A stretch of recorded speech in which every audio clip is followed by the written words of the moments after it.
السلام علیکم دوستو، بصرہ میں ایک عابد زاہد شیخ اسماعیل رہا کرتا تھا جو نہایت ہی غریب انسان تھا۔ اس کی 3 بیٹیاں تھیں۔ چوتھی بیٹی کی پیدائش کے دنوں میں اس کی غربت کا یہ حال تھا کہ اس کے گھر میں چراغ تک نہیں تھا، اور جب پیدائش کو 1-2 دن باقی تھے تو اس کی بیوی کی طبیعت بہت خراب رہنے لگی۔ بیوی نے آپ کو کہا کہ اپنی پڑوسی سے ہی کچھ ادھار لے لو، کم سے کم رات کے اندھیرے سے بچنے کے لیے ایک چراغ ہی خرید لیے۔ شیخ اسماعیل نے کبھی اپنے ذات کے لیے کسی کے آگے ہاتھ نہیں پھیلایا تھا، لیکن دوست بیوی کے بار بار اصرار پر وہ مجبور ہو کر ایک پڑوسی کے گھر کی طرف گئی اور دروازے پر دستک دی، لیکن کوئی جواب نہیں آیا۔ غرض 5-6 بار اسی طرح کیا، لیکن پڑوسی خواب خرگوش کے مزے لوٹنے میں لگا تھا۔ یوں آپ واپس گھر آئے۔ بیوی نے جب آپ کو خالی ہاتھ دیکھا تو پریشان لہجے میں کہا، کیا پڑوسی نے بھی مدد کرنے سے انکار کیا؟ دوستو، اس عورت پر جو تکلیف گزر رہی تھی، اس تکلیف کا اندازہ ہم مت حضرات نہیں کر سکتے۔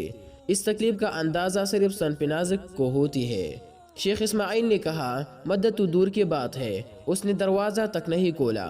شیخ اسماعیل بہت افسردہ اپنے بستر پر لیٹ گئے اور کروٹیں بدلنے لگے کہ آپ کو نیند نے آ لیا۔ شیخ اسماعیل نے حضرت محمد صلی اللہ علیہ وسلم کو خواب میں دیکھا، جو شیخ اسماعیل کو فرما رہے تھے، اے شیخ اسماعیل، اپنی بھی سر و سامانی کی فکر نہ کر، تیری پیدا ہونے والی بچی بہت بڑی عالم عارفہ ہوں گی، اور تیری پیدا ہونے والی بچی کی دعا سے میری امت کے بہت سے افراد کی بخشش ہوں گی۔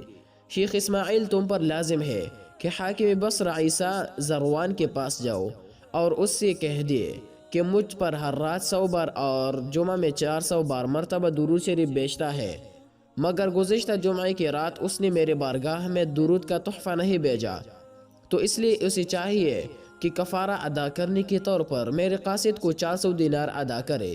شیخ اسماعیل کے جب آنکھ کھلی تو وہ بہت خوش تھے کہ آپ صلی اللہ علیہ وسلم کا دیدار نصیب ہوا ہے۔ صبح ہوتے ہی آپ نے اپنا خواب ایک کاغذ پر لکھا اور حاکم بصرہ کے پاس پہنچ کر دربان کو وہ کاغذ پکڑا دی۔ عیسیٰ زروان اس وقت دربار میں بیٹھا ہوا تھا۔ جس نے اسے خط پڑھا تو دربان سے بے قرار ہو کر پوچھا کہ یہ خط دینے والا بندہ کہاں ہے؟ اس نے کہا کہ باہر دروازے پر کھڑا ہے۔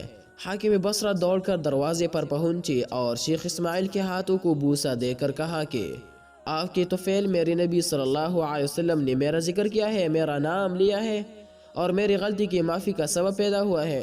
اللہ شیخ اسماعیل آپ کو اجر عظیم دے۔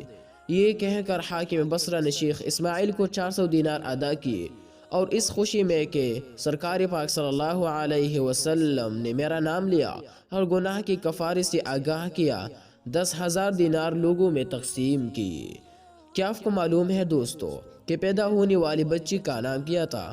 جی ہاں، اس کا نام رابعہ بصری تھا۔